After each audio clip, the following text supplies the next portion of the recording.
Saio hau Nafarroako gobernuak diruz lagundu du.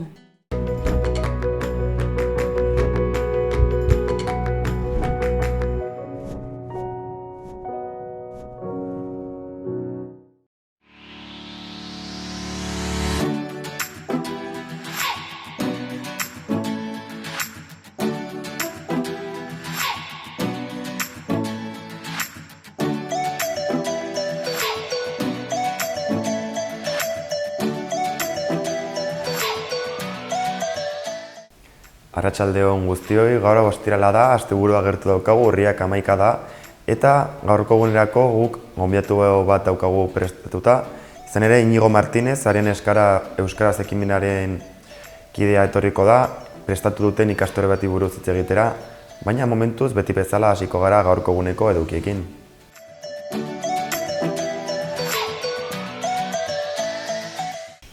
Gaurko eguneko efemerideak azalduko ditugu orain.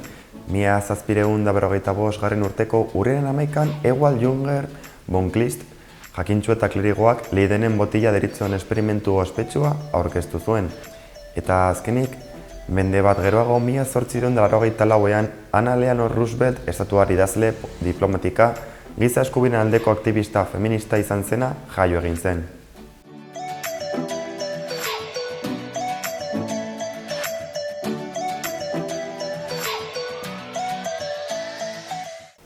Goazen orain asteburuko agendarekin. Atzotik hasita eta igandera arte, egunero goizeko 10:00 arratsaldeko 9:00 Navarra Arenan Outlet Navarra Motor Showren bigarren edizioa ospatzen da sarrera librearekin. Bestalde, gaur hasita eta asteburu osoan zehar, kaleko kultura jaialdia egongo da geltokin, sarrera librearekin baita ere. Eta bukatzeko, igandean, Zubiri Iruñea maratoi erdia ospatuko da, goizeko 11:00 hasita, eta inskripzioak 28 euro balio ditu.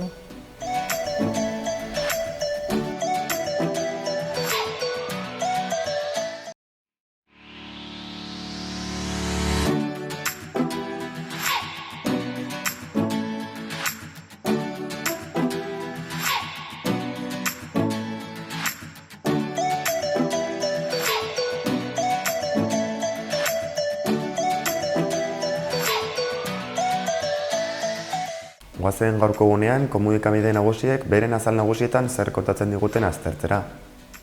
Diario de Navarra egunkariaren azalarekin lehenik eta behin, Txibitek gaur egungo zonifikazio linguistikoa mantenduko duela eta euskararen norma aldatuko duela nabarmendu du egunkariak bere titular nagusian. Alboko albistearekin jarrituz, Altsasuko auzia Europar justiziara iritsiko dela azaltzen du medioak. Argazki nagusian berriz, egunkariak bultzatutako mugikortasunari buruzko hitzaldian parte hartu zuten hizlarien irudia ageri da. Graduaren kobrantza ogasunean zatikatu ahal izango dela zehaztu du berago, eta azkenik osasuna eta herrialaren lagunartekoa golik gabe amaitu zuen. Diario de Noticiasen azalarekin jarraituko dugu, justizia egin dadila eskatzera Altsasuko gazteen familiarrak Estrasburgora bidaietuko dutela azaltzen du egunkariak. Alboko albistetan berriz, Inigo Perez jokalaria berriz ere zelaian egon zela nabarmendu du Noticiasek. Gainera, Footers plataformaren berri ere eman du. Nafarroako etxebizitzen salmentak abuztuan erorketarik handiena izan du 2013tik ona. Argazki nagusiarekin jarraituz, Navarra Arenan autoen outleta dagoela azalarazi du egunkariak. Bestalde, konfrontazioa sustatzea aurpegratu diote gobernuak eta alderdiak Navarra Suma alderdiari. Bestetik, foro exekutiboak kontsentsu bat bilatuko du euskararen erabilera erregulatzeko. Iruñeak igandera arte produktu lokalaren feria hartuko duela plazaratu du ere egunkariak. Eta azkenik, Mikel Bernuesek jasoko du kazetaritza sozial Teobaldo saria. Gara egunkariaren azalarekin orain, Altsasu urriaren 26ean injustiziaren aurrean berriz ere plantatuko dela azpimarratu du egunkariak. Alboan, S. Buelta Simon prokuradorari eginiko elkarrizketaren aurrerapena ekarri dute azal nagusira. Argazki nagusian berriz, naizek Donostiako Zurriola lokalean egindako arte erakusketa ageri da, espolioari aurre egiteko. Erdoganek errefuxiatuak Europar Batasunera bidaliko ditularen keinua egin du, bere ofentsibak kritikatzen baldin badu. enpresa irregulartasunak eta lakoaren gelditasuna akreditatu dute jangeletan. Azkenik, prozesaren sententziaren analisiaren aurrerapena dakar portada nagusiak. Berria egunkariaren azalarekin jarrituko dugu, Aita Mari itsasontziaren irudi nagusi batekin ireki du egunkariak bere portada. Greziara giza laguntza eramateko baimena duen arren, ezin izango du erreskaterik egin. Altsasuko gurasoen urriaren 26ean elkarretaratzea egingo dutela azpimarratu du berriak. Eba Blankok Eusko Alkartasunako idazkari nagusia izateko bere burua aurkeztuko duela zehaztu du ere. Aurten bi literatur Nobel sari egongo direla komentatu du berago barkatu. Bestalde, lasterketa kuantikoan aro berri bat hasteko zorian gaudela iragarri du medioak. Azkenik, Meriem Kobane IPJ-ko komandante kurduaren hitzak ekarri dituzte azal nagusira. Kurduak ez bapestea historian horri beltz bat izatea izango dela salatu du. Euskal Herria Irratiaren webguneko azalarekin amaituko dugu, Altsasukoak aske aldarrikatzeko Iruñeko udaletxe plaza bete dela azpimarratu du komunikabideak bere titular nagusian. Gainera, Iruñen urriaren 26ean Gorenaren epaiaren kontrako elkarretratzea egingo dutela nabarmendu du ere.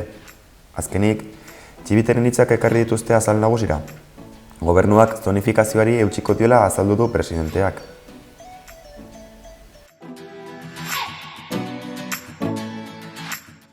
Goazen orain albisteekin. Zizurren, berdintasunerako zerbitzutik maskulinitatea eta partaidetza izeneko jarduera antolatu dute urriaren 17erako. Gizonentzako hausnarketa gune hau ametxean izanen da arratsaldeko 6etan. Atarrabiako albisteekin goaz orain. Pasaden astean hasi ziren jaiak eta Navarra Sumak haien partiduko zinegotzi batek txupinazoan agresio bat sufritu izana salatu du. Koaliziotik esan dutenez, Nieves Camacho zinegotzia udaletxeko balkoian zegoela bi pertsona gerturatu eta presoen aldeko pankarta bat ezartzen saiatu ziren. Nieves Camachok pankarta hau jartzearen aurka agertu zenean, iraindua, mehatxatua eta erasotua izan zela salatu du. Guzti hau dioenez udaltzainen aurrean. Zinegotziak medikuen asistentzia jasota eta partearekin salaketa jarri zuen. Nafarroako parlamentuan Navarra Sumak eta PSNek agresio fascista moduan kondenatu zuten gertaera hau. Kondenatutako terroristen aldeko mezuak instituzio eta festa giroan zabaltzea konbibentziaren aurkakoa dela esanez eta gertaeren ikerketa sakona eskatuz udaltzainen delituak eragozteko egin beharrak ez betetzeagatik. Bestalde, geroa bai, Euskal Herria Bildu, Podemos eta Ezkerrak kontrako botoa eman zuten, gertaera horiek demostratzeko informazio faltagatik. Gezurretan aritzea leporatu dio Euskal Herria Bilduk eta eztabaida bat izan zena interes politikoekin manipulatu izana egozten dio. Podemosek hizkuntza gerra zibilista erabiltzea egotzi dio eta nabarmendu du ez zela kondenatutako terroristei babesa emateko mezurik zabaldu, giza eskubideak betetzeko eta salbuespeneko politika batekin amaitzeko eskatu baizik. Ezkerrak bere partetik Navarra Sumak parlamentuan aurkeztutako testua erabat provokatzailea dela salatu du, agresio fasistaz eta ekintza terroristaz mintzatzeagatik terminologia hori baliatuz. Hala ere, horretaz gain, Atarrabian festak giro paregabean ospatzen ari dira. Igandean, San Andres Koralak Ama Birjinaren omenezko kontzertua eskaini zuen 100 herritar bilduz. Astelenean eta eguraldi onak lagunduta, 3.000 pertsona baina gehiago elkartu ziren saietsak jateko ohitura mantenduz.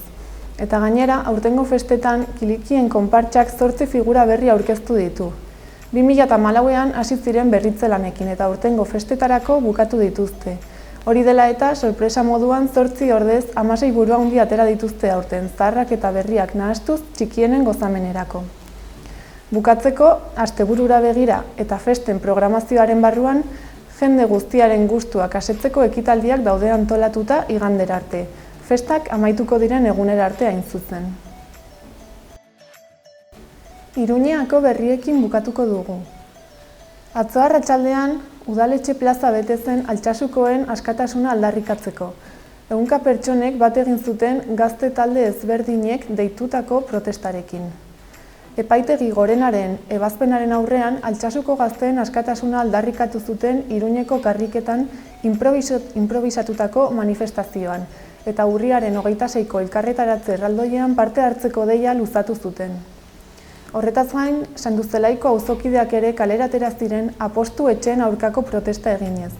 Lokal mota hauen gaineko kontrola handitzea eskatu dute. Mota honetako lokal baten aurrean kontzentratu eta ingurutik manifestaldia egin zuten. Amaieran irakurritako komunikatuan, langile auzoetan areto mota honen ugaritzea lehen mailako arazoa dela azpimarratu zuten, eta jokoaren kulturaren handitzearekin batera datorrela dirua modu azkar eta erresean lortzeko gezurrarekin. Mobilizazio honen antolatzaileek Iruñako udaletxeari eta Nafar gobernuari gai honen inguruan esku hartzeko eskatu diote, egoera geroz eta larriagoa baita. Gai aldatuz, Lola Fernandezek gaztelaniazko modalitatean eta Maialen Diazek euskarazkoan irabazi dute Iruñeko udalak eta Nafarroako antzerki eskolak antolatutako aurrendako antzerki testuen 28. lehiaketa. Bestalde, bigarren musika martxan festen azken jardunaldia gaur izango da zentralen. Roka eta punka egiten duten 5 talde gazteren eskutik. Amaitzeko, moda saltzearen artea aurkeztu dute udaletxeak eta Nafarroako enpresa eta berrikuntzen Europar zentruak. Iruñako merkatariei zuzenduta antolatuta duten jardunaldia eta horretaz gain udaletxeak jakinarazi duenez, armairu bat jarriko dute gazteluen parantzan. Armairutik ateratzeko nazioarteko eguna ikustarazteko eta identitate desberdinak espresatzeko askatasuna aldarrikatzeko asmoz.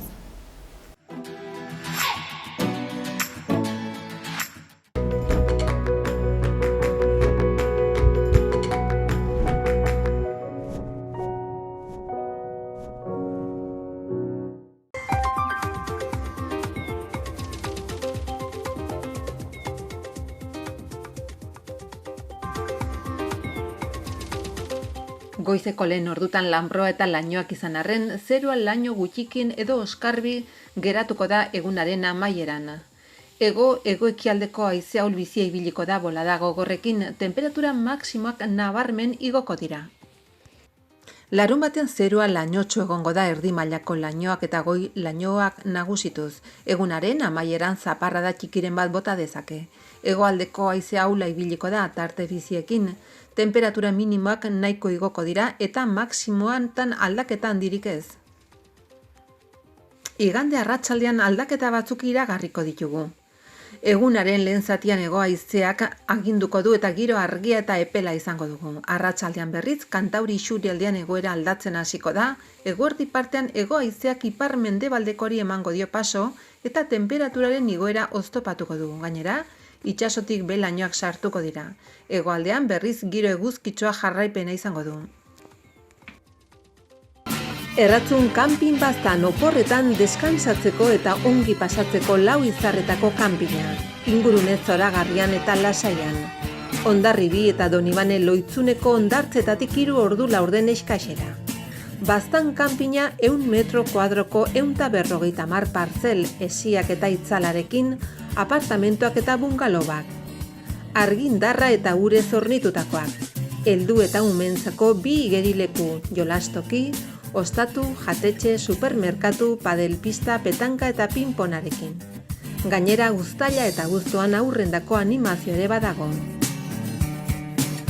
Erratzun, baztango bihotzean, baztan kanpina.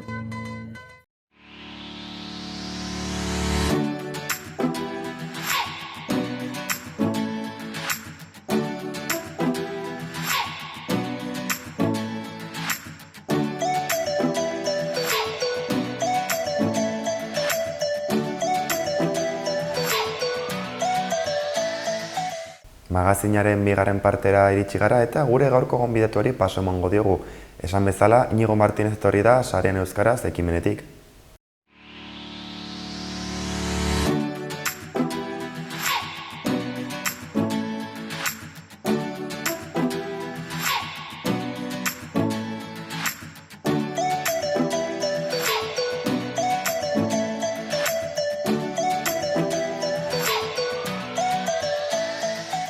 Arratsaldeon guztioi, gaurkoan Iñigo Martinez etorri da guregana, Sarean Euskara zikloko koordinatzailea da eta ekimen honek prestutako ikastaro batzuei buruz hitz egingo dugu berarekin.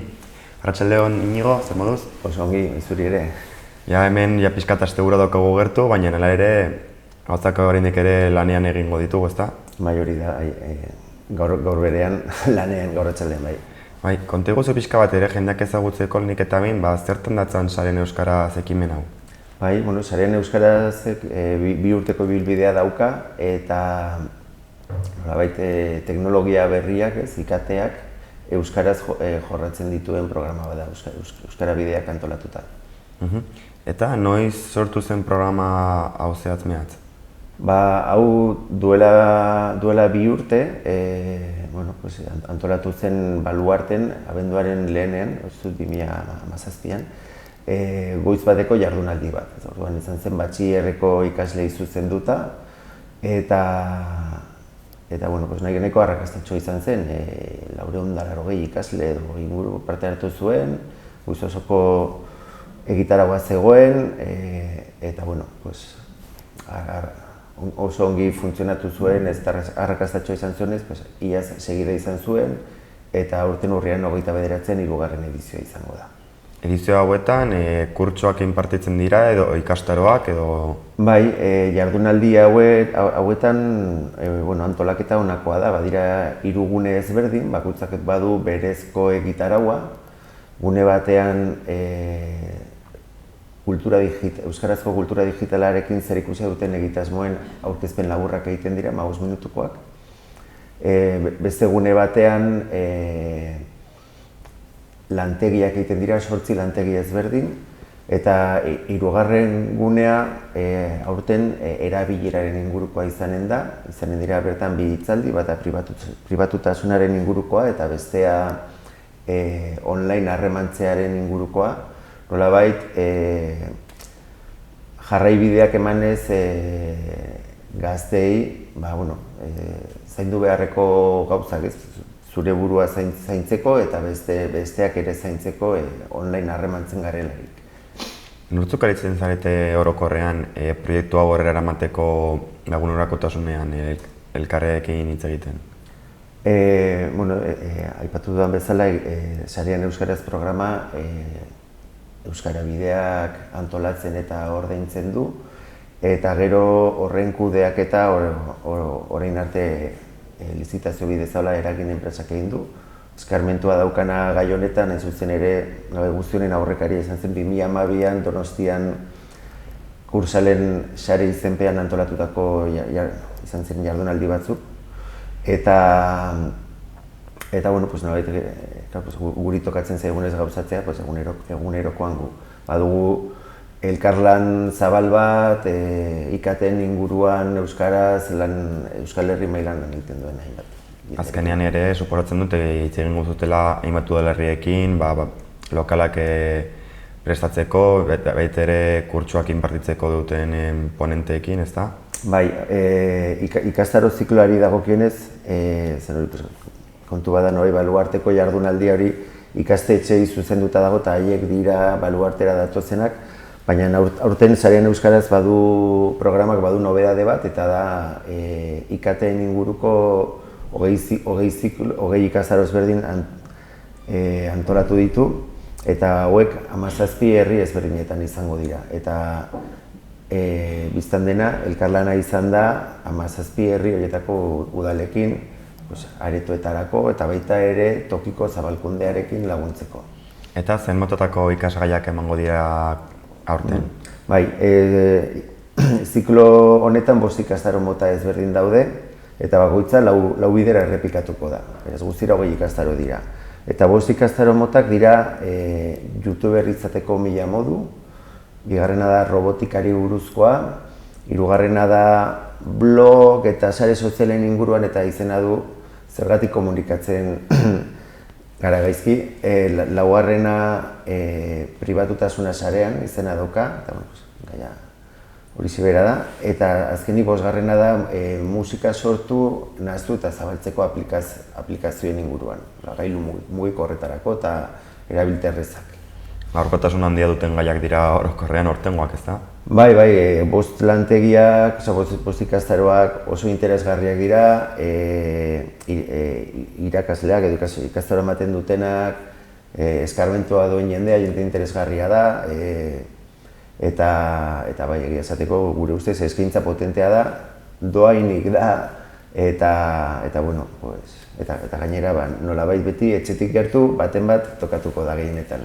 Komentatu duzu bezala, urriaren 29an izango da Baluarten ikastetxeei zuzendutokoa, baina beste udalerrietan egun beren izango dira edo beste emategunetan? Ez, Baluarteko jardunaldi hori aurten DBH lauko ikaslei zuzenduta dago, ikastetxe konezkero izena eman dute, zen emate oso arrakastatxua izan da, eta hori egun hortan han izanen da. Ikastaro zikloa ordea hasi berria da, martxan egongo da azaroaren 15 bitarte, eta ja, bueno, pues badago egutegi bat, herriz herri, eta ja martxan dago. Gaur berean, Iruñan, youtuber izateko mila modu ikastaroa hasiko da, esate baterako.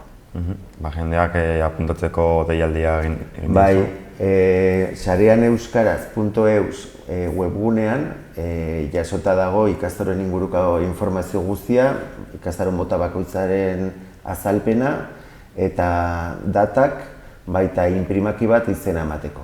Doakoak dira, baina izena eman behar da, ziurtatzeko behar baino jende gehiago zela hurbiltzen eta ordenagailuak erabiliko dira kasu askotan, antolakuntzak bertan jarriko ditunak eta hortaz hori behar dugu. Ez gero aparte lantegi praktikoak direnez, behar da kopurua sobera handia ez izatea. Aurreko edizioekin konparatuz, aurtengoa espero duzute arrakasta berdina edo hobeagoa izatea? Bai, bueno, ikastaro ziklo... Barkatu. Ikastaro zikloa berez programaren nobedade bat da. Beraz ez daukagu aurrekaririk. Ikusiko dugu zer moduzko erantzuna lortzen dugun batetik izen ematean eta ostera zenolako balorazioak edo ekarpenak egiten dituzten parte hartzaileek.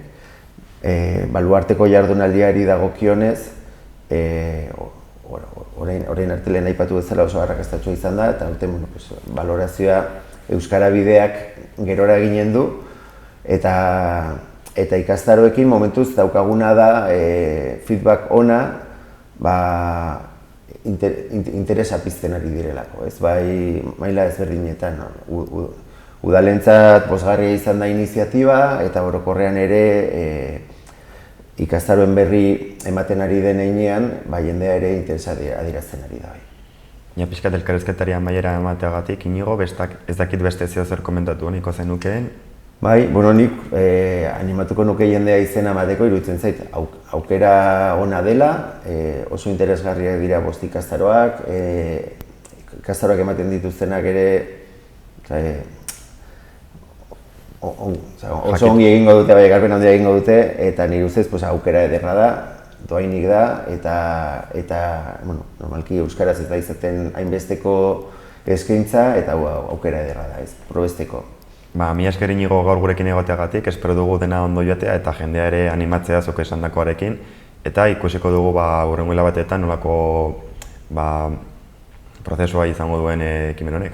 Oso ongi, mila esker bai, espero dugu erora balorazio ederra egin alizatea. Mila esker.